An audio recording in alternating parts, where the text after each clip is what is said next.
waxing Lyrical, baby. Hello, Waxers, and welcome to Waxing Lyrical with Mainz and Dutts. I'm your host, Mainz. My colleague, who I'd never forget the name of, is Mr. Neil Dutton. How are we, Neil? Interesting opening. Zeke who? Oh, sorry. Called out by Jerry Jones in his comedy stylings. See, the thing is, in the moment, that's quite funny. But in the age we live in, as soon as he said it, how many people do you think were copying or posting links to that to Zeke, Zeke's agent, Zeke's family, saying, "See this, see this." Yeah, people don't have thick skins anymore. So his joke that was funny in 1954 when he was at Arkansas, it probably isn't funny anymore, and especially when he's trying to do a deal with said man. While doing deals with other people. Who aren't the players who we assumed he was. Yeah, look, it's classically, there's three, everyone's been talking for the whole year about there's three players the Cowboys have to get paid.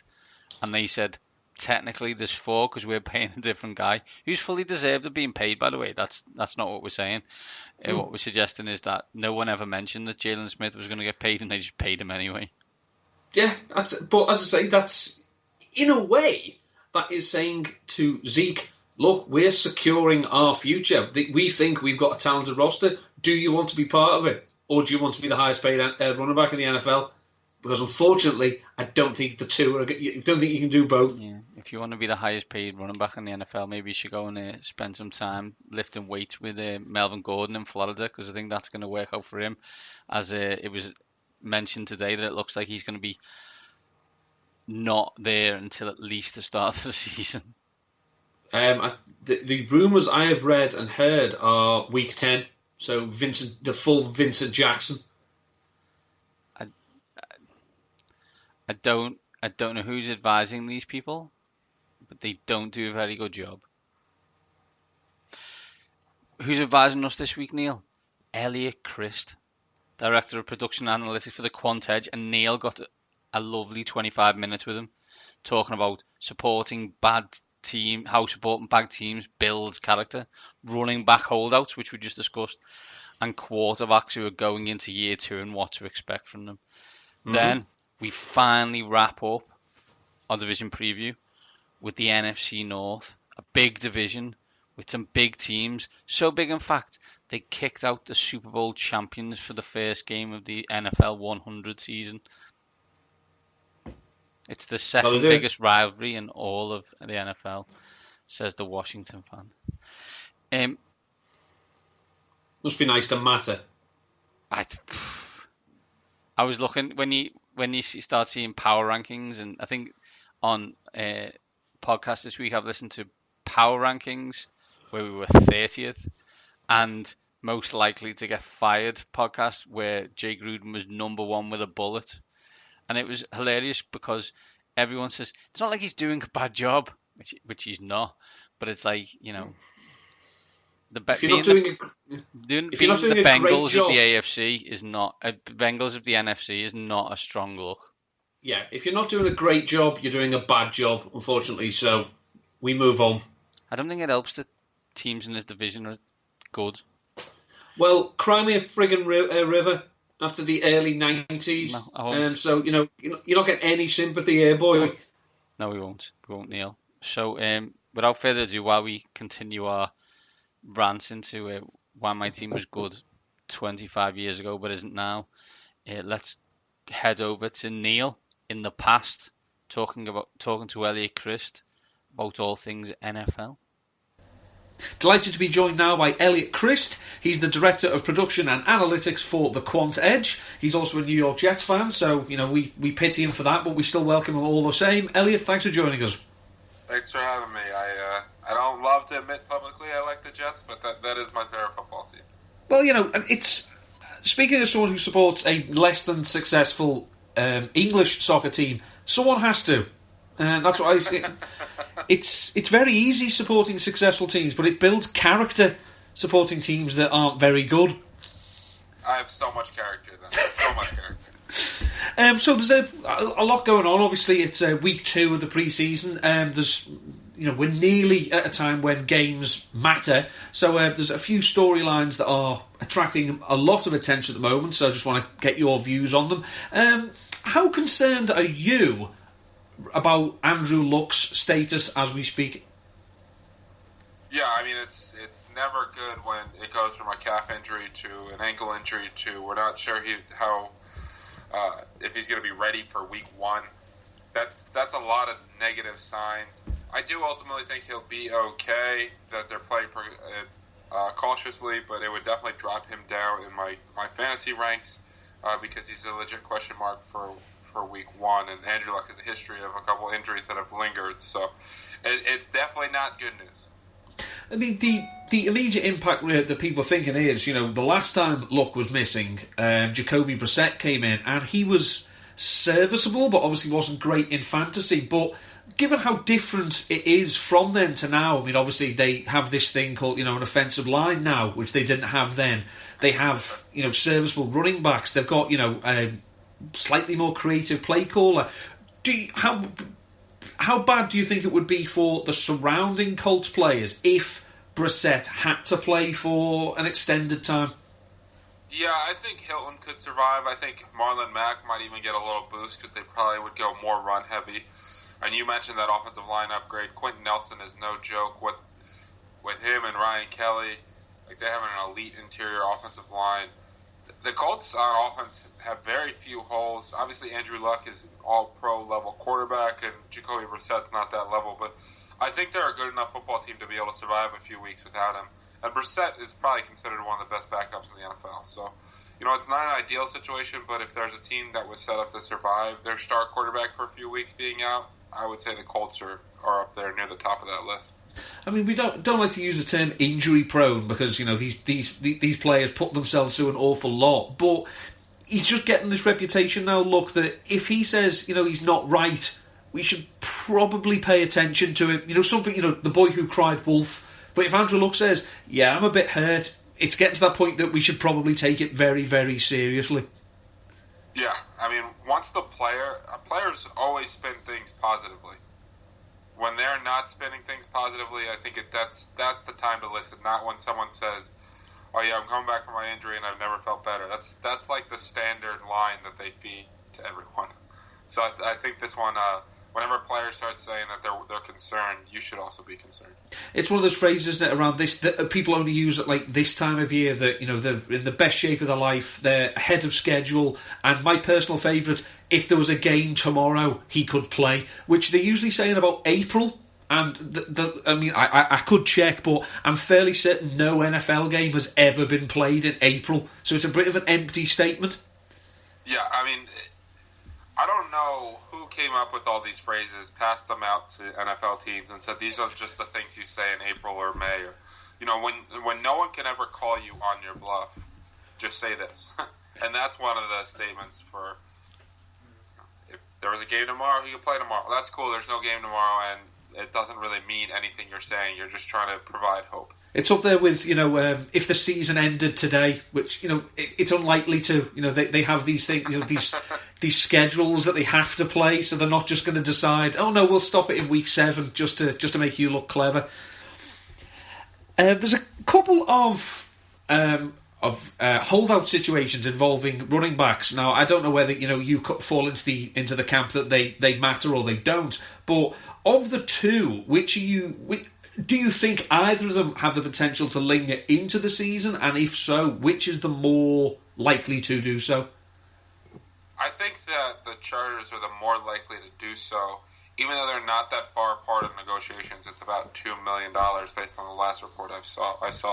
Melvin Gordon even said, I don't want to miss any time this year. I want to play football for the Chargers if they can come up a couple $1 million. I mean, I think the Heat will really get ratcheted up after this second preseason game. You really want your guy to come in about 2 weeks. They're both probably about a week and a half away from starting to be at real risk to miss the opener. I think that both guys play a majority of the season, that they might miss 1 or 2 games. I think Jerry Jones is the more likely guy to write Zeke a big check, though they do seem to really like Tony Pollard. I think it was Patrick Doherty who said that basically, the Cowboys have had to lock Jerry Jones in a cupboard or take away his phone. the last few weeks, because he must be absolutely dying to just sign this contract, sign the record-setting deal and have done with it. But Stephen Jones, who seems to be a little bit more sense, is just no, we're good. We can ride this out.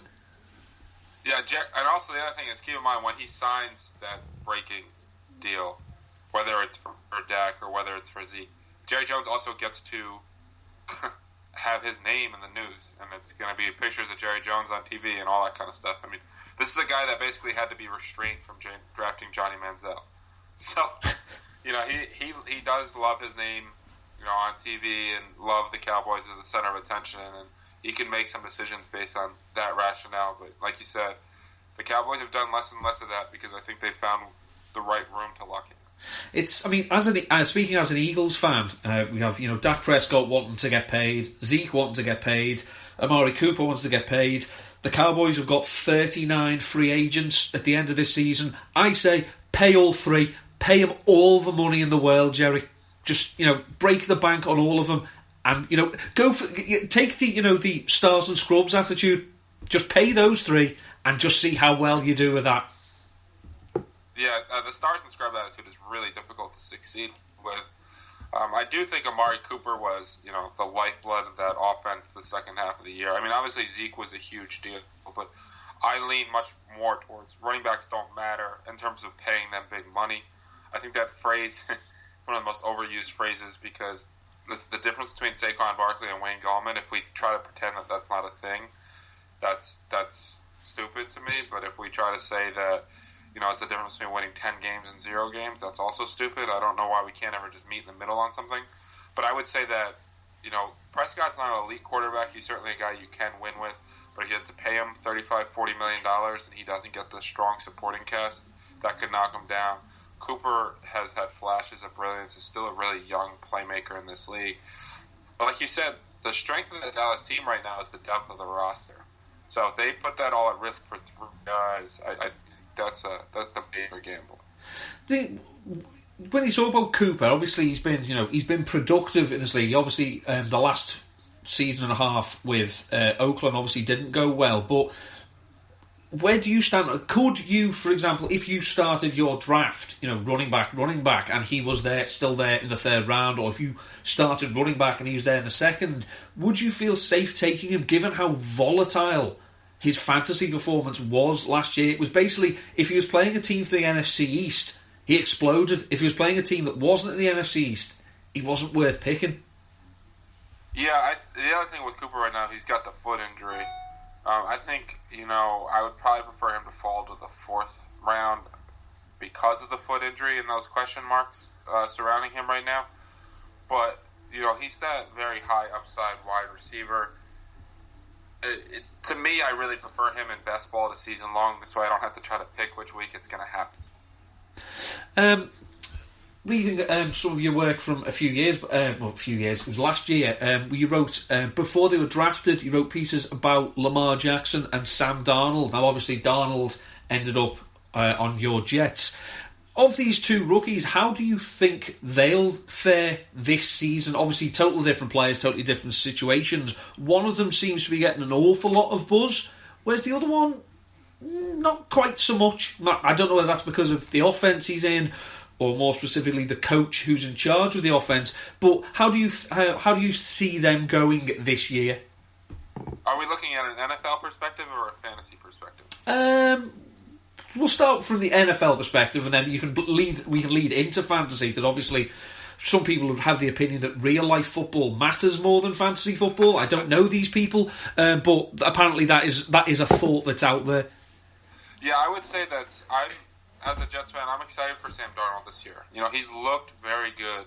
He obviously had the one pass that should have been an interception versus the Giants, but he's moved the pocket incredibly well. He's been very crisp.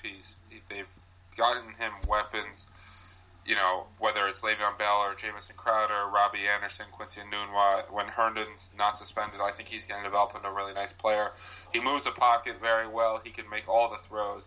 His biggest thing is his decision-making, specifically, his first read. Sometimes they'll snap the ball. He'll think he'll have something a pre-snap read that's wide open, and then he's throwing it right to a defender. He falls into that trap a lot. If he can get rid of that aspect of his game, I think he'll take a major step forward. From a fantasy perspective, I think he'll take a big step forward this year because that defense is going to be bad. They have a lot of big names, whether it's C.J. Mosley or Leonard Williams or Quinton Williams or Jamal Adams. Those guys are big names, but they have no corners. Trumaine Johnson's the only corner on that team that's anywhere decent, and he's hurt right now, and the rest of them are really bad. We're talking about Darryl Roberts and Brian Poole as your top 2 corners that are healthy right now. They have no edge rushers. So they're going to give up a lot of points, and Sam Darnold is going to be asked to really take on a big role in this team. Lamar Jackson, I think, is going to be night and day as a passer this year. Do I think he's going to be an elite NFL passer? No. I don't think he needs to be, though, because of his rushing ability and his ability to break the pocket. He's so dangerous. And if he can just be a decent passer, he can be a good NFL quarterback. So, I think they'll go more pass sets this year. They'll definitely still be very run-heavy, but they're going to set him up to not just be a design running quarterback. There's going to be a lot more scramble opportunities, a lot more open field, a lot more, basic, easy throws for him, and I think he'll develop nicely as well. I expect both these guys to take a nice step forward this year. I mean, the thing with Jackson, obviously he has that, the Konami code appeal of the rushing. Is there anyone else on the Ravens roster that you would be interested in taking? Basically, when we know that they're going to run the ball, Jackson's going to be a big part of that. They're going to hope he's efficient with when he does have to pass. Is there anyone in the pass catchers on the Ravens that you'd particularly be interested in getting, or are you just happy to just take Lamar Jackson if you're going to take anyone?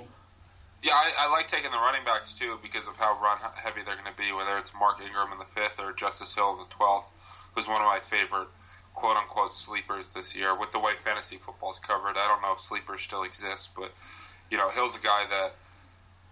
Every one of his touchdowns last year came from 20 or more yards away. He's a game-breaking athlete, and pairing him with Lamar Jackson, I mean, he might be a guy in the passing game. I liked Mark Andrews, but he's gotten too expensive for a guy that's going to split tight end snaps 3 ways.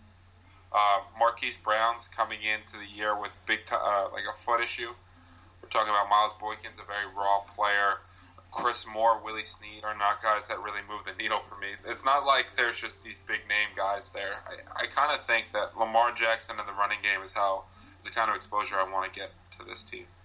And obviously the advantage with Jackson, if it appears that their defense is not as strong as it once was, so he might be in slightly more negative situations. So he might have to pass, whether he's efficient with it or not. He might just have to do it. So that would give him more value, I suppose. Oh, absolutely. If his passing volume goes up, I mean, we're talking about a guy that scored 16 or more points in every game he had last year, and he was throwing the ball like 17 times a game. If that goes to 25 or 30, he could be a major fantasy asset this year. I mean, people are saying he could be the one of the best running quarterbacks we've seen as a pure runner since Michael Vick. I mean, Vick, in his heyday was incredible. A lot of similarities with Jackson in the sense that that he was slightly raw as a passer, but obviously he was a great athlete. I mean, I think if you offered fancy owners say that there's your ceiling, it's Michael Vick, I'm fairly certain they'd be comfortable taking him where they are now and probably a bit earlier. I think that's a pretty fair description of his running ability. I think Vick was a more natural passer. Lamar Jackson might go through reads better than Mike Vick because Vick was, very improvisational. There are times where he admitted he never even really looked at the playbook, which is wild when you consider how good he was. But Jackson, Robert Griffin had that speed, but he didn't have the elusiveness. Jackson's a human joystick. We saw in the touchdown run that got called back against the Packers in last night's preseason game. Like, he could just start and stop and cut on a dime and accelerate and hit top-end speed. When he's in the open field, he's something else. Honestly, in my lifetime of watching football, the only guy who I would say is a better running quarterback than Lamar Jackson is Michael Vick from a speed and elusiveness combination. Another quarterback who is had a good year last year, but is hoping for big things. I'm looking at a picture of him now on your Skype profile. But it's Deshaun Watson. A lot of people were thinking, start the season, when the draft season started coming around, fantasy-wise, that it was, the sexy hipster pick was that Patrick Mahomes will be the quarterback one, whereas a lot of people thought that maybe Deshaun Watson had a good chance of being that second quarterback. Where do you come down on that? Because we saw last year that he was ridiculously efficient because he obviously ran the ball a lot, but the Texans did their best to limit him by consistently feeding running backs like Alfred Blue and Lamar Miller. Do you think he could be the QB1 come the end of the season? I was going to say yes before Tyreek Hill came back.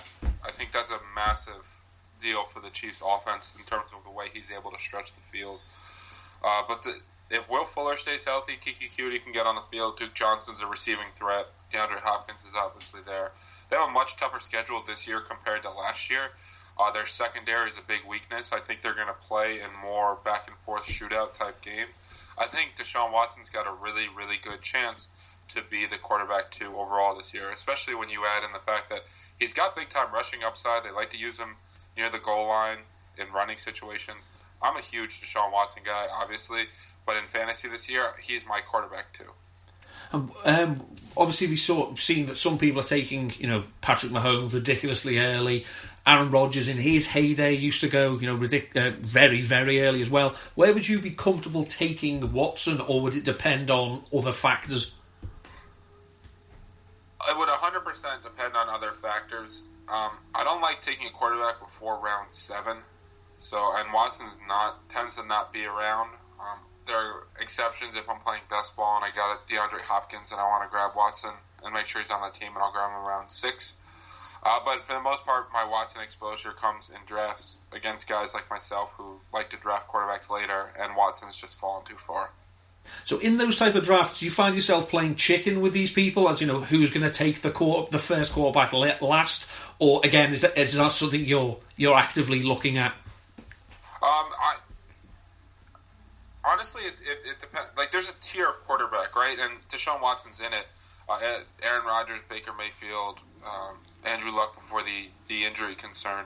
Like, when these guys start falling in the 7th and 8th round because people are playing chicken, I'm happy to, lose the game of chicken because I think they provide an actual edge at that point. But when you play against, people who aren't team late round quarterback and these guys go in the 5th round or 6th round, I think you're starting to take them over guys that could really help your roster, and instead grab like a Lamar Jackson, like we were just talking about in the 12th or 13th round. So, I think that when you play guys and everyone's team late round quarterback, you can actually grab an advantage by just taking one of the absolute studs, a round or 2 below ADP, because no one seems to want to take them. I mean, O.J. Simpson says people should take Patrick Mahomes as the first overall pick, so it's. We've seen what happens when people don't listen to OJ in the past, so... Yeah. I will say that, lock your doors and ignore OJ Simpson. I think that's the best advice I can give. And that's advice that works for so many things in life. Obviously, mentioned at the top, you're the Director of Production Analytics at the Quant Edge. For anyone who's not aware of what the Quant Edge is, can you just have a quick précis of what it is you do there and what it is you offer? Absolutely. So we offer everything covering DFS and sports betting in the NFL and college football this season. So we will have a ton of content, about 25 pieces a week. We have our betting tool, which hit 60% of NFL games last year on every single game and 67% on our best bets. We have wide receiver cornerback matchup tools, injury tools, optimizers, pace tools, game script tools, dynamic rankings, a bunch of different things coming out this year, premium membership chat. So there's a lot of stuff going on at the Quant Edge. We just launched our new website. Our iOS app comes out in a few weeks. So we're really excited about what's going on at thequantedge.com. See, it's something we've had in the UK for a long time. We've had sports betting, in different markets and whatnot. It seems to be a fairly new thing in America. The amount of different things you can bet on is... It does, correct me if I'm wrong, I say, but it does seem to be a market that is growing, and therefore the amount of content and tools you can have catering to that is growing alongside it. Oh, absolutely. I mean, we're about a year into legal sports betting in the United States, and even now only 11 states are legal, and a lot of them aren't legal online. So I live in New Jersey. I live in the state that's got the most free-ranging sports betting that there is. New York just got legal, but you have to be in a casino. Mississippi is legal, online and casino, but the only time you can bet online is if you're physically in a casino. So it's a state-by-state rollout. I think that you're just going to continue to see more and more sports betting. It's a massive market, as you know, and I think the entire country will embrace it in the next few years. Well, Eliot, it's been absolutely fantastic chatting to you. Where can people find you on Twitter and anywhere else? Yeah, you can find me on Twitter at Eliot Crist, ELIOTCRIST, and you can find all my work at thequantedge.com. And that was Neil here with the brilliant Eliot Crist, talking all things to all men. Very enjoyable, Neil. I hope you found him as good as it sounded on the recording. Indeed, fine chat, very interesting fellow. Did point out that the first NFL game I ever watched was a Jets game. He was amazed that I came back. But he is a worthy entry into our little personal Hall of Fame, which is pretty much anyone who's ever spoke to us. But he was a long time coming, but he has finally joined the ranks of the proud. Excellent, Neil. Excellent. So, Neil, final division this week, and it's the NFC North.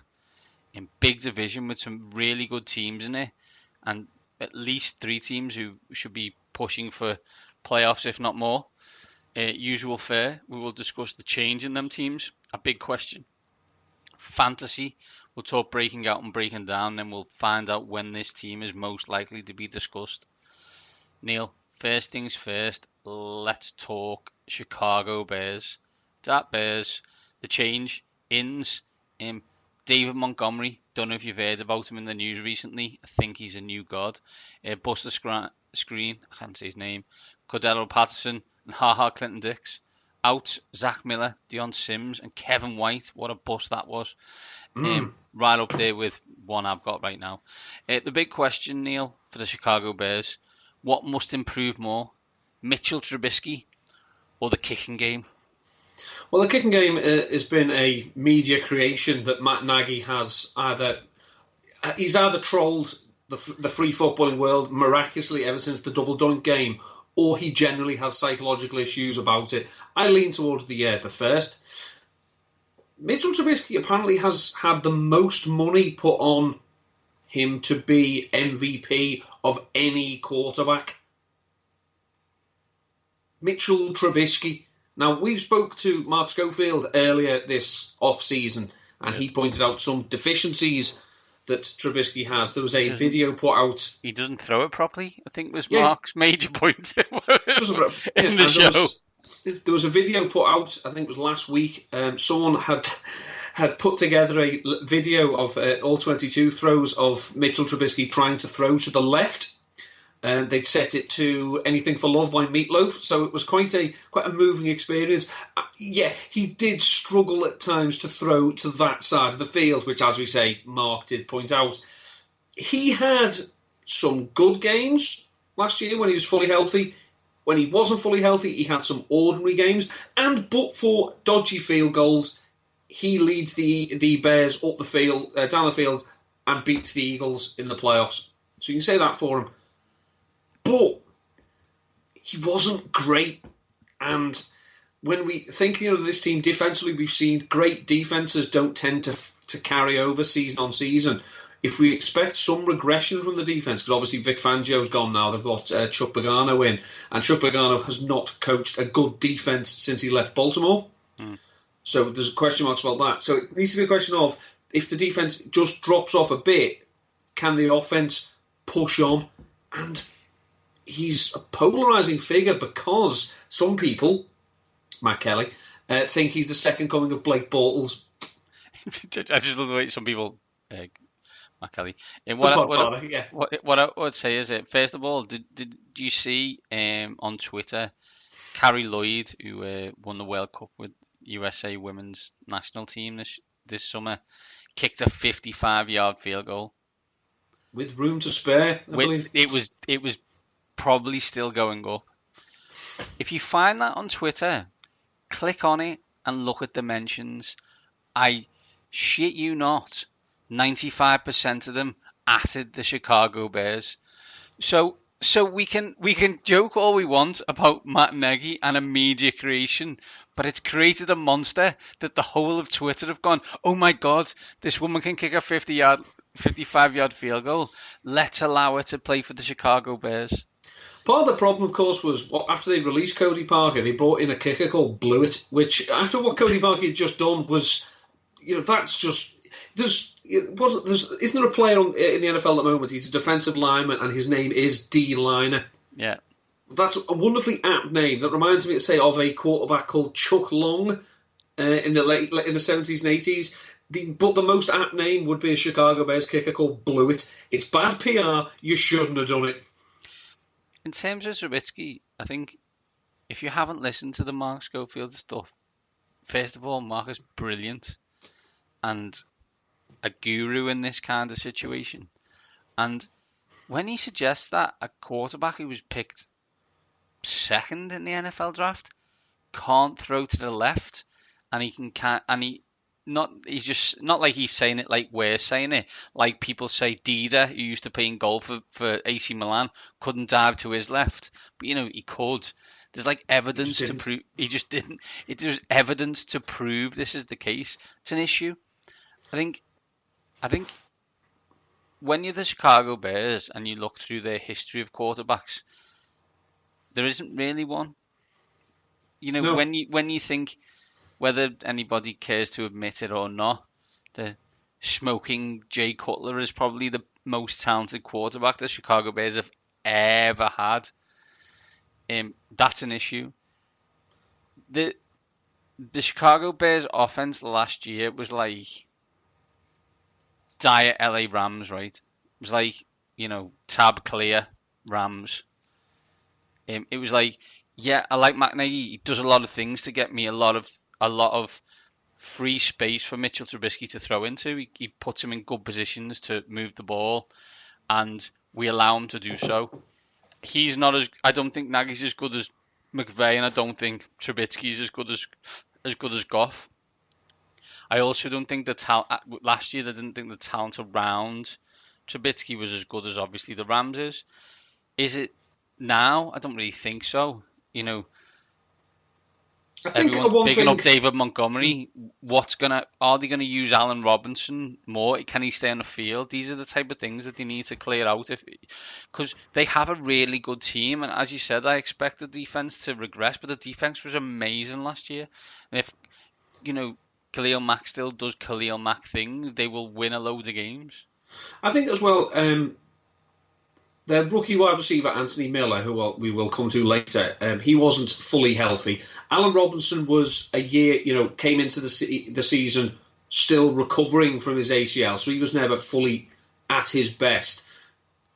The chemistry between Trubisky and Robinson especially was off a bit, which is why, Robinson did really well, considering he saw an awful high percentage of uncatchable balls. But you look at what Robinson did towards the back end of the season, when he was finally, really he had the games under his legs, and he was looking like his old self. 10 for 143 and a touchdown against the Eagles. And I know people joke about the Eagles' cornerbacks, but the Eagles' secondary got a lot better as the season progressed, especially the back end, once the no marks, as it were, started coming in. So that's no joke. Obviously, Dave Montgomery, is melting people's faces at the moment in pre-season. Pinch of salt. The big problem, for me, speaking as someone, a card-carrying member of this, particular fandom, is they didn't get an awful lot out of Trey Burton, and I probably could have told them they wouldn't have done when they signed him, because he's never been a big role player, and he's not big enough to be in every down tight end. So what they got from him was limited production, but he struggled to, put up the big numbers. And he's unhealthy coming into the season as well. So they're pretty much relying on, on the likes of Robinson, Anthony Miller, Tariq Cohen to make plays. And also to say, so they will need Dave Montgomery to be efficient when they run the ball, which they've seen they want to do. And they need Trubisky to be flawless. And, I don't know whether he will be. But top to bottom, their defense is still very, very good. And as you say, should continue to paper over some cracks in the offense. Let's drift to fantasy, Neil. Who's breaking out on the Chicago Bears? Well, breaking out is Anthony Miller. Let's say he's going very, very late in drafts. He was precocious talent coming into the NFL. He did show flashes last season, but he wasn't fully healthy. So if we assume that Alan Robinson is going to go back to being Alan Robinson, the prototypical X, the man who's going to draw, the attention of the opposing defences, then Anthony Miller could be in line for, some work in the slot, maybe some high percentage targets, certainly making him attractive in PPR. And also he did score, I think he did score a few touchdowns well last season, so he could show some, if, again, it does come down to, can Trubisky improve, or is he just going to stay the same as last year? Because there are training camp reports that he's actually looking terrible. It's training camp, pinch of salt. So I just think if you really want a low-cost way of getting into this, getting a piece of this offense, Miller would tend to be that player, as I think Tariq Cohen is going a bit too early for my liking, considering we don't know what his role is going to be. They're talking today about maybe they're going to scale it back a bit. David Montgomery, as I say, is a rookie. They've still got Mike Davis, who they paid a fair amount of change for. He's going to have a role. And at the moment, they don't really have a tight end who gets my attention. So I think if you really want to say you want the low-cost way of getting a piece of this offense, I would go with Anthony Miller. Neil, who is breaking down? Again, it's not breaking down in the sense that I think he's terrible and I will not have nothing to do with him, but Tariq Cohen's ADP at the moment, it's what you'd expect someone who's going to have a decent share on the ground whilst getting most of the looks in the passing game, and I cannot honestly say that's what I think he's going to do. He's going as a low-end running back 2, high-end running back 3. That's great if you can predict when he's going to have those weeks, and I don't think you can. I think he's a good best ball option, but in redraft and seasonal leagues at the moment, his ADP is just a little bit too high for me. Neil, Chicago Bears, will they be more likely to be discussed by draftniks in Week 17 in the Super Bowl or not at all? I definitely think Week 17, because I still think they are the class of this division, but I just worry that in the playoffs, it depends who they play, because they're another team that, they have weaknesses, but if they've shown they can run the ball, which we know does tend to have some importance in the postseason, especially if you play in the cold, which, speaking of someone who's been there in January, it is cold in Chicago. Breaking news. Breaking news. It's cold in Chicago. I just think if it comes down to it, there are other quarterbacks in the NFC who I would back in the clutch situations to take me to the promised land more than Mitchell Trubisky. I don't hate Trubisky, I just think I'd like to see more. Yeah, I think so. Over-under in Vegas is 9.5, which is, I think, classic Week 17, 10-6 philosophy. What I will say is, this is the teams they play at home. Or some of the teams will say Packers, Vikings, Saints, Chargers, Cowboys, Chiefs. Not the easiest home schedule I've ever seen. Well, they went from playing, a fourth place schedule to a first place schedule, and we have seen that can be some teams can get their comeuppance with that regard. So it's the first time since 2010 that they're going into a season with something of a target on their back after how they performed the year before. So we'll have to see how they go. With that change of emphasis. I think they're a 10-6 team. I think they're Week 17. I don't have a feel for this division. Like in the past, we've discussed about which teams we like and which teams we don't. I think I know what the Bears are. But when we come on to the other three, probably, I have no feel for all three of them. Yeah, I don't know what all three of them are.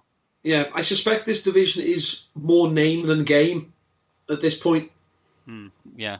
Let's move on to another team, which probably isn't either. That's the Detroit Lions. Ins. TJ Hawkinson, CJ Anderson, Trey Flowers out, Ziggy Ansah, TJ Lang, and Theo Riddick. The big question is, Neil, which we've kind of just started the discussion on, what should we expect from the Lions? Mediocrity.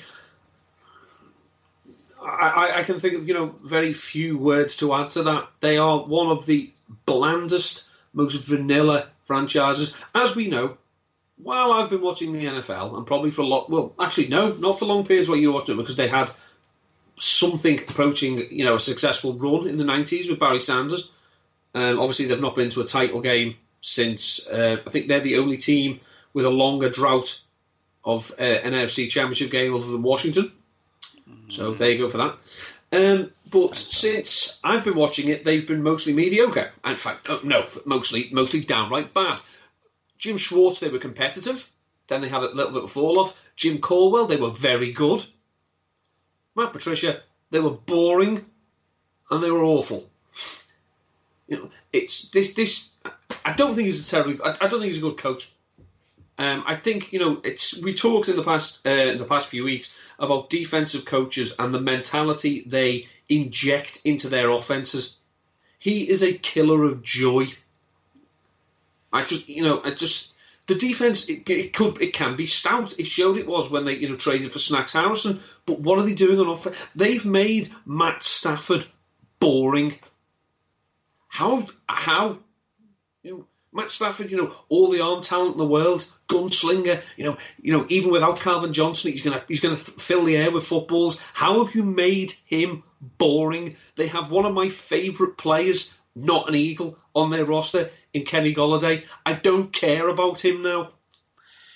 They're a bizarre franchise, because whether we like Jim Caldwell or not, and we joked about him all the time, because most of the time it was fun. They won games and made the playoffs. I think they fired him 2 out of 3 years, right? They fired him for going 9-7 and missing the playoffs. But then they fired him. So say your team does that, you would then expect that you've fired him, and you think that you can go. If you had a different coach, you would go 13-3. Mm-hmm. But they actually hired a coach under the impression that they were going to regress, which they did. So it's not like they lost a load of talent last year. They still had the same quarterback. They still had the same, skill players, and got worse. And everyone was like, yeah, well, we expected that. So why did you get rid of him then? I don't really understand. I think we talk about schedules a lot. You think they're the most bland team in the NFL? Okay, I'll prove that they're the most bland team in the NFL. They have 3 games that aren't the first block of games that day, because I'll include the Thanksgiving game, obviously. That is 9:25 at the Cardinals. Well, that's basically the Cardinals' 1 o'clock game, because they always play late. They play at 9:05 against the Raiders in Oakland again. That's the 1 o'clock game. And they play Monday Night Football against Green Bay. Every other game is 6 o'clock. So no one cares. That's what I'm saying, right? No one cares. They are important once a year. Yeah.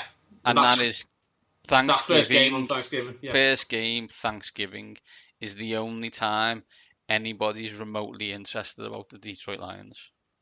And as I say, it's sad because I like Kerryon Johnson. I love Kenny Golladay. I've always had a soft spot for Matt Stafford. I'm quite a big fan of Marvin Jones as well. But I don't care. But the thing is, Neil, they've got that skill talent, and we don't think they're going to be exciting to watch. No. That's a coaching issue, and a design coaching issue. And this is where people who leave Bill Belichick and try to be Bill Belichick fail miserably. Yeah. Miserably. You're not him. You need to be your own person. You can take certain things from him, obviously, because he's a Hall of Fame, all-world coach. But don't just become a puppet, a copy of him, because it doesn't work and no one's interested. And also, what you tend to find is that if you look at Patricia, I don't think anyone has been pushed out of the door in New England quicker than he was.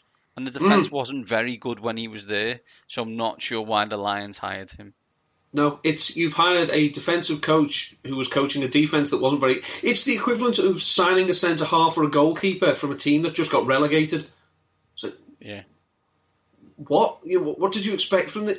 It's maybe if he didn't have to, the keeper, maybe if he didn't have to face 150 shots a season. Yeah, but we saw this with Richard Wright. He was under consistent pressure when he was at Ipswich. He went to Arsenal. He was relied on to make one save a game, and he couldn't make it because he'd zoned out. So it's this idea of he ran the defense. He's very, very clever. He used to be a nuclear, was a rocket scientist. Great rocket scientists can't design defenses. Fantasy Neil, who's breaking out? Well, the breaking out would be, it's Kerryon Johnson, because you look and think this team wants to run the ball. Kerryon Johnson showed last season that he could be something of a workhorse. He had a very high catch rate. He just had his target opportunity capped by the presence of Theo Riddick. Well, Theo Riddick's gone now, so you think, well, maybe that frees up Kerryon Johnson. This pre-season, every time they've had a first-team series, third down, they've taken him out and put CJ Anderson in. Piss off, Bevel. I'm into the into the Simesy Seattle Seahawks fan. Piss off. You're not clever. It's not funny either. So Kerryon Johnson, for where he was going, I think it's running back 20. You're probably the price you're going to pay for him. That's probably going to be a ceiling on this team because they're going to do something stupid to cap his upside. A former co-worker of mine at Rotoviz, Ben Gretsch, has come up with a metric. It's called TRAP, and it's about empty production. It's about carries in zones of the field that don't matter. I imagine, through no fault of his own, Kerryon Johnson is going to score very highly in that metric this season, but in terms of goal line opportunities and passing down work, he won't get as much. He'll be, in between the 20s, he's your boy, but as soon as they start thinking about scoring, it's Matt Prater time. Who's breaking down on the Detroit Lions, Neil? Well, Marvin Jones, has had a decent run with the Lions ever since he came over from the Bengals. But there were rumours early this off-season that they may have been looking to move him. A bit similar to what it was with Golden Tate. I think Marvin Jones maybe has a personality and a mind of his own, and Matt Patricia doesn't like that. Especially doesn't like it when people start speaking. Whereas I think, the likes, all the talented players, they're younger. Kenny Galladay's on a rookie deal. Kerryon Johnson's on a rookie deal. So I think they maybe are trying to keep their nose clean a little bit more. So I think that there's a non-0% chance that Marvin Jones isn't on the Lions roster by the end of this season. Where he'll be, I don't know.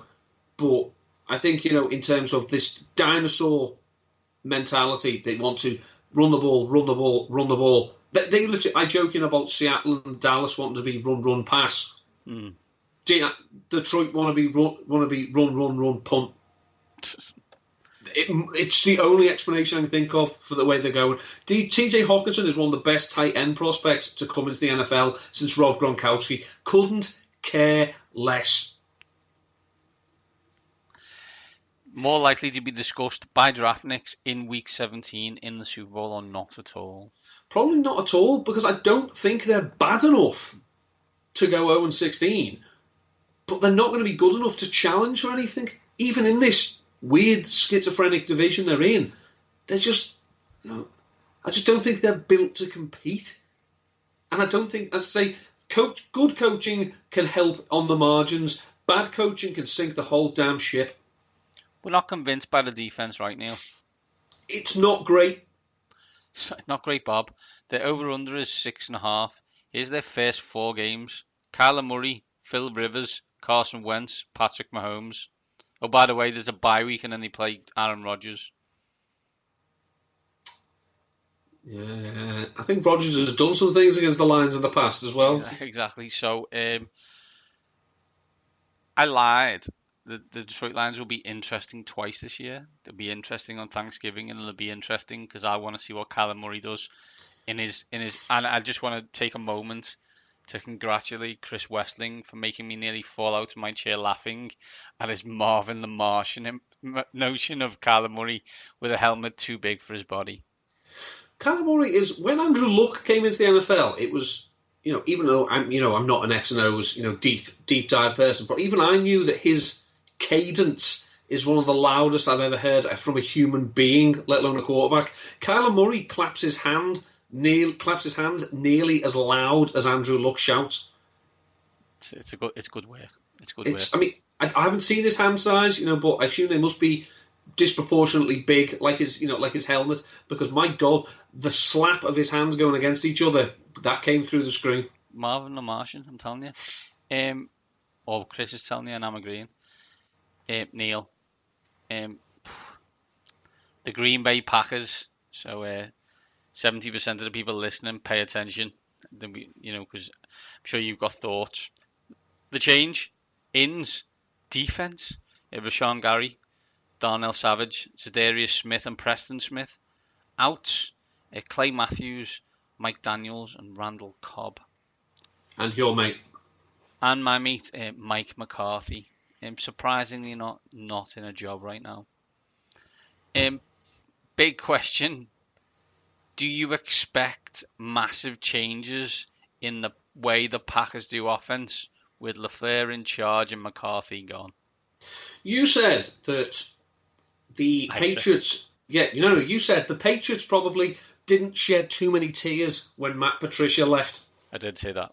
I have heard on numerous podcasts that the Tennessee Titans players and the offensive coaches, they didn't exactly rush out to buy Matt LaFleur a leaving present to show how grateful they were for all he'd done. Well, let's be honest, Neil, on that. I mean, to bolt in. When was the last time the Tennessee Titans offense was interesting?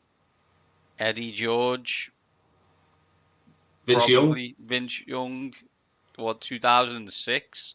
2006, but they had a little spell of Vince Young, Chris Johnson, Lendale White. Yeah. So it's all in 2006, 2007. That wasn't last year when Matt LaFleur was in charge, was it? No. Apparently Matt LaFleur, it's hard for me to put into words properly, but he thinks he is. Big Jam? Yeah. I think he may be one of these people who I'm sure he's kind to old ladies and polite to kiddies, but I think he may be one of the first people who actually believes I hung around with Sean McVay, ergo I'm a genius too. If I was that kind of human, which you are, which I am, I'm not 100% sure how me coaching King of the Alphas, Aaron Rodgers, would go. So, and do you think if I wasn't as great as I thought I was, that Aaron Rodgers would listen to me, considering my understanding is that he didn't listen to his previous head coach for about 5 years? You have to prove that you can coexist with Rodgers, because he's not going anywhere. Coaches get fired, quarterbacks don't. This is an issue. It's an elephant in the room that we seem to be one of the few podcasts to bring up. That I'm consistently told by anybody who will tell me anything that Aaron Rodgers is the most talented quarterback in the NFL. I'm also told that quarterback is the most important position in the NFL and leads to winning games. In the last 54 games as a quarterback, Aaron Rodgers is 27-27. So something in these three sentences doesn't add up. So he may be incredibly talented. However, he needs reining in and coaching. Will he allow someone to do that? I hope so, because he's amazing. However, he was allowed to do whatever the F he pleased under Mike McCarthy.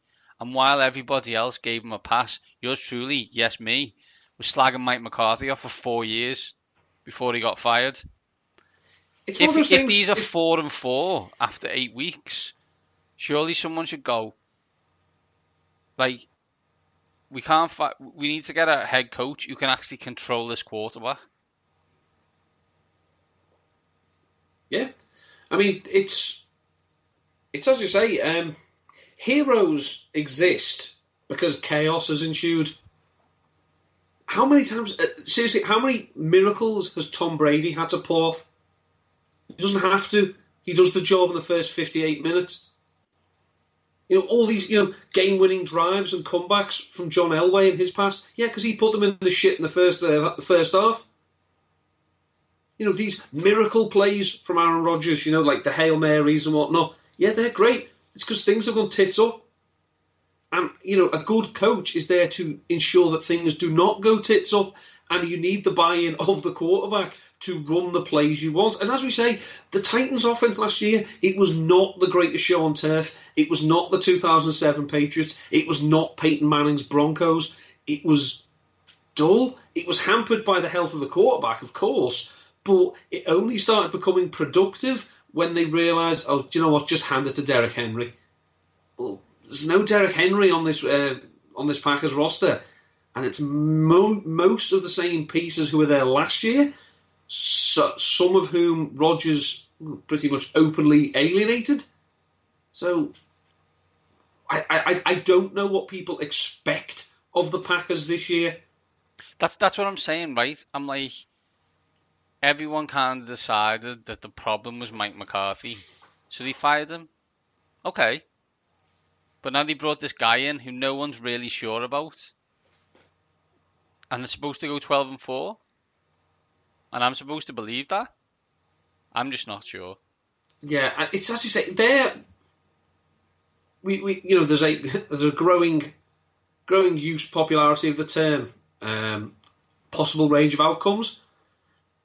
And there's some teams where they could be great or they could be ordinary. And there's other teams where you think your ceiling is blah. And I just worry that that's the Packers. Let's move on to fantasy, Neil. Who's breaking out?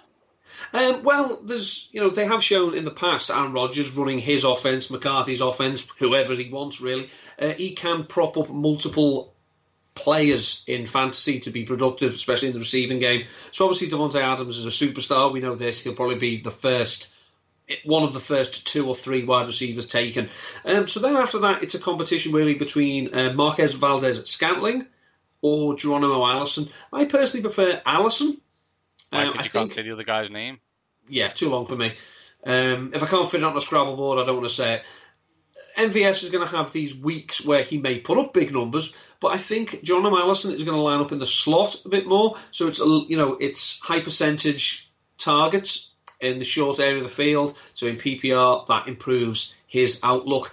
Last year, in the first 4 games of the season, despite being third in terms of targets behind Davante Adams and Randall Cobb, Adams was actually the second highest scorer of the two, and he was wide receiver. He was in the wide receiver 20s for the first month of the season. So he has developed a rapport with Aaron Rodgers. He's not going to go out and be a wide receiver 1, but from where you're getting him in drafts at the moment, he's a decent wide receiver 3 flex option. So not too exciting, but again, it's a cheap way of getting a player tethered to Aaron Rodgers. Adams is going as the first wide receiver off the board in a lot of drafts. Are you there? Is that your thoughts? Just because he's the most talented wide receiver, Aaron Rodgers has taken a fancy to him. He's kind of, for those of a certain disposition, he is the new Jordy Nelson. He is, yeah. He has shown an ability, even when he wasn't the leader in terms of targets, or he wasn't putting up tons and tons of yards, which he has corrected in the last couple of years. He scores touchdowns. Now, I know touchdowns are a team stat, but he's a player that they look to in the red zone, and he's a player to say that Aaron Rodgers has developed a chemistry with. It's not up there with what he had with Jordy Nelson, but it is productive. So it's one of those, if we assume that their running game, we don't know what it's going to be, the passing game, it's going to revolve around Rodgers. If you can get Aaron Rodgers' favourite target, that's the price you're going to have to pay to get him. Who's breaking down, Neil? Speak Jimmy Graham's name to me no more. Please don't talk to him about bounce backs. It's gone. He's done. He looked spent 2 years ago. He looked awful last year. I don't care what his ADP is. Literally, Don't want anything to do with them. Please, why bother? Okay. No more to say. The Green Bay Packers more likely to be discussed by draftniks in Week 17 in the Super Bowl or not at all? Not at all. Very, very confusing situation. Some good defense. I think Mike Pettine's got some good players there, but are they going to run the offense that their playbooks, that they've written playbooks for, or is Aaron Rodgers going to take it over again? I don't know.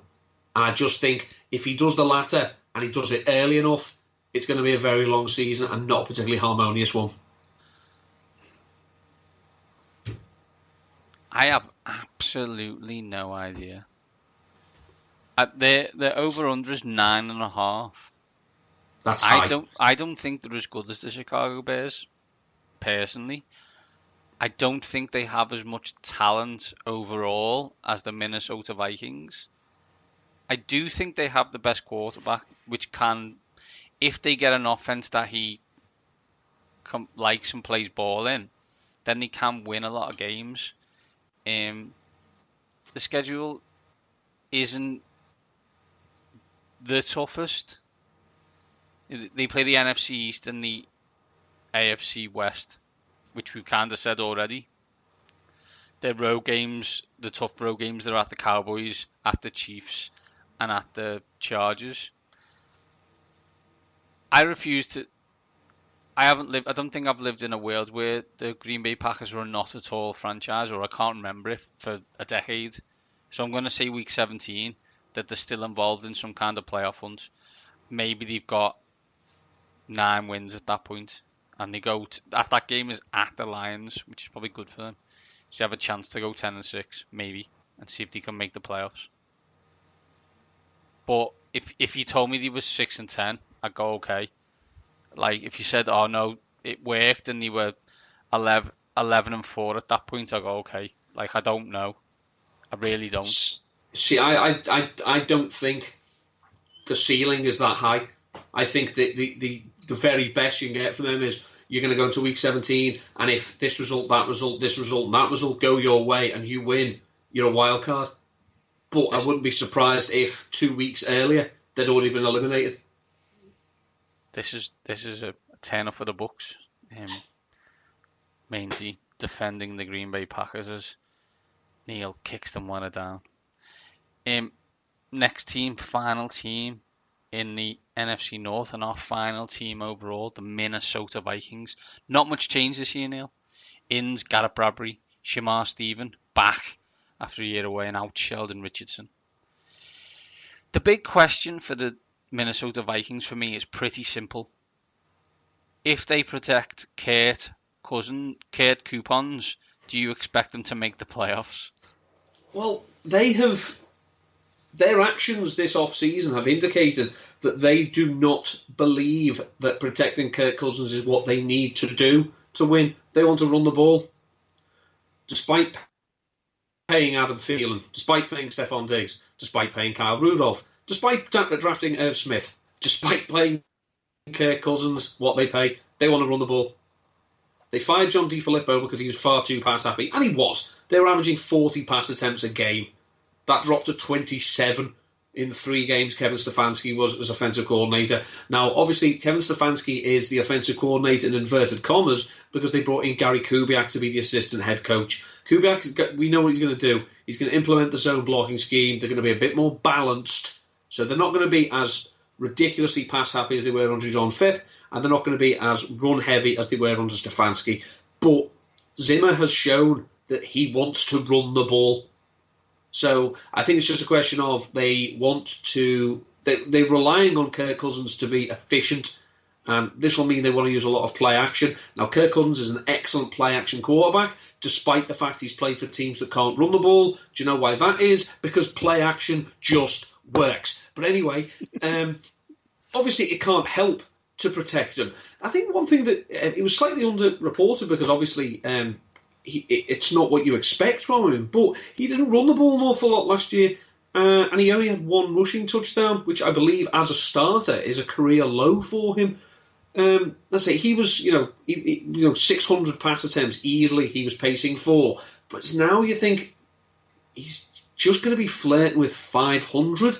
So I think they have the pieces that they should pass the ball more. They don't have a third wide receiver, obviously after Diggs and Thielen, but they've got players on other positions who could chip in as pass catchers. But they just want to run the ball. I think we're back to that same conversation that we have multiple times and have already had in this show about the fatal flaw of having a defensive head coach is the defensive head coach wants you to run it too much. He believes that's the best way to keep his defense off the field, which it was in 1985. Mm-hmm. That is not the case anymore. However, what I will say is, you can't get Kyle Shanahan. You can't get Mike Shanahan. And they were great for Kirk. So who can you find to make Cousins feel comfortable in an offense? Kubiak. The next best thing, which is Gary Kubiak. May as well be called Gary Shanahan. Cousins knows that offense. He's played in that offense for multiple years and been successful in said offense.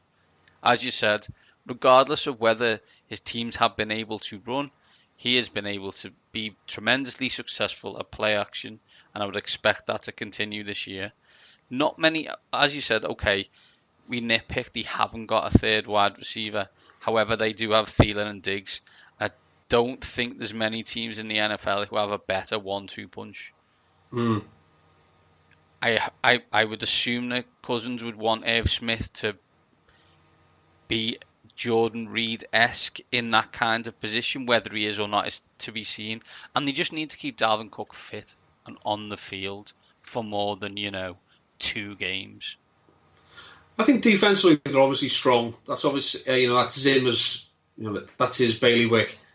It's just a question of, we saw last year, and we spoke, how many times did we speak that Cousins is obviously paid a lot of money, but how many times he still has too many games and too many moments in games where the world takes a collective look through the fourth wall and asks, what the hell was that? And I just think that if you're relying on him to be ruthlessly efficient, he can't do that. And I don't know whether, I think Kirk Cousins thinks he's a gunslinger when he really shouldn't be. And he is a very, very top 12 quarterback in the NFL. I don't really know what you want me to say. I had it for years. It's not an offensive to Cousins. He is absolutely bang okay. He's bang good, probably, to be fair. He's not bang average, do you know what I mean? No, he's bang good. He's above the Dalton line. Yeah. Do you know what I mean? He is a franchise quarterback. I don't think he's a franchise quarterback because someone's paid him as such. I think he's proven that he can win games. He won games in Washington for FC. Do you know what I mean? I think he made the playoffs twice with Washington. The defense rests you on it. Mm-hmm. Is he elite? No. But, someone paid Joe Flacco $100 million, so there we go. Neil, fancy-wise, who's breaking out on the Minnesota Vikings? There is a worry that if they want to be as run-heavy as they suggest, that their wide receivers are not worth the candle. However, we saw in the 3 games that they had with Kevin Stefanski that they actually, while obviously their overall usage dropped, Stephon Diggs remained fantasy relevant, whereas Adam Thielen went into the toilet. Now, obviously, as I say, they're not going to be that run heavy, but I think we've seen that when it comes to when there is a cap, as it were, on the number of target and opportunities, we've seen that Kirk Cousins will go with Stephon Diggs. And obviously, he's not breaking out, but I think Stephon Diggs at the moment, his value, you're getting him middle of the 3rd round, 4th round territory. He has potential to be a wide receiver 1 because of how ridiculously efficient he can be. So I think his ADP at the moment is offers something of a value. And I believe we both have him in our UK fantasy leagues. I believe we do. Excellent. Who's breaking down, Neil? Dalvin Cook is RB8 according to the Rotoviz redraft rankings. You're going to have to show me some. You've played 15 games in 2 years. You've looked good at times. You've looked ordinary at other times. But you've looked injured most of the time. And people are taking him, the second round turn. He's in that tier with the likes of Le'Veon Bell, Joe Mixon. You're going to have to show me some. Mm-hmm. And I just think that price, you're not going to show me because I'm not going to take you. I think they have other running backs. They drafted Alexander Mattison. He's a bit meh. He's a bit like Latavius Murray light. He's a bit of a plodder. If you want 3 yards, he'll give you 3 yards. You want 4 yards, he'll give you 3 yards. That type. They've got Mike Boone, who's a decent change of pace back. They've got Amir Abdullah, who may beat him out though because Abdullah's better on kickoff returns. But I think Dalvin Cook will talk to me in 2020, but you're going to have to show me in 2019. Minnesota Vikings more likely to be discussed by draftniks in Week 17 in the Super Bowl or not at all?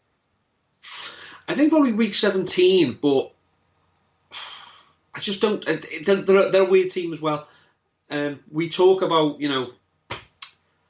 emotional scars. Teams suffer like the Saints, like the Falcons. Well, this team had the crap kicked out of it by the Eagles, and while they did go back into Philadelphia last season and win, at times they looked lost. I mean, the prime example was how many people's survivor pool went down in Week 3 when they got their arse handed to them by the Bills. It was one of the ultimate playing down to your competition that I've ever seen. Now, obviously, it was they abandoned the run. That's what John DeFilippo does. Apparently, as an offensive coordinator, friend of the show, as we know. But it's a question of how much influence does Kubiak have? Because we've seen when Kubiak takes over an offense that they do improve. The Texans got a lot better when he was there. The Ravens got a lot better when he was there. He went back to the Broncos and he gave them an edge and took them over put them over the top after they'd been close a couple of years before. But if it's if it's going to be like a dinosaur approach and they're just no, again, it's that that strategy of run, pass. Again, it's a weird division. I'm sure that these teams are going to beat the crap out of each other if they can, but it's when they play teams away from the relative, comfortable home surroundings. Are they one of the NFC's best teams? I don't think so. Does that mean they can't compete for the playoffs? No, of course not. But I don't see this being a team who knows its postseason fate by Week 12. I wonder if this is Mike Zimmer's last year. I think they go one of two ways. They are either discussed in Week 17 and are playing Chicago in Minnesota to win the division, or Zimmer's already we know he's gone on Black Monday on the 30th of December. I just look at the team and think, is he holding back the offense? Obviously bigging up the defense, but are they going to accept that? And I'm not sure they are. The over-under is 9.5. I think if things go well and the Kubiak is allowed to Kubiak, then I think they've got a chance to be a good team. And I see them being the challenger. I see 3 teams challenging for the division right until the end. 10, all 3 around 10-6. I know you don't see Green Bay, but I do.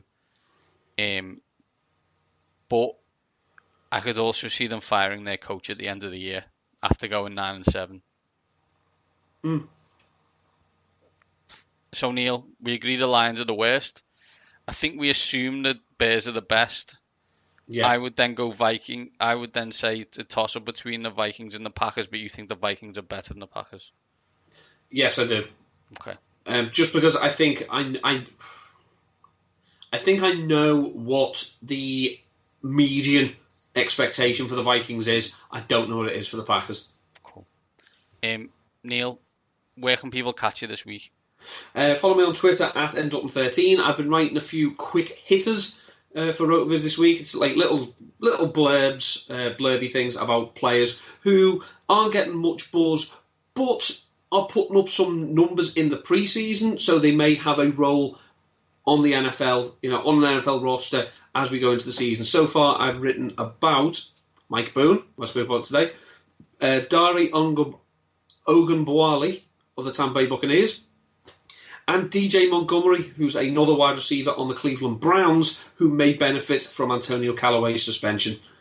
I've also going to have published, I believe, a bold predictions for the Ravens against the Eagles. That'll be on Ravens Wire. Yeah. I am at Mainzy7. I got the privilege to watch all the AFC East Week 2 preseason games to talk about the Jets kicker situation, which is Bears-esque. Ooh. And enjoying the Jarrett Stidham experience against Tennessee, where I think he may officially own Tennessee soon after his performance for Auburn in the Peach Bowl. Nice. That is it for this week. That is it for the previews. If you haven't listened to any of the others, firstly, why not? Secondly, catch them up. We are available. iTunes, Google Play, Stitcher, Deezer, Acast or something. Acast, Spotify. I got us everywhere, Neil. So hopefully, if you want to listen, please do. Even if you don't, just download it, because that's good for us. This show is going to last forever. So therefore, these top guys are out.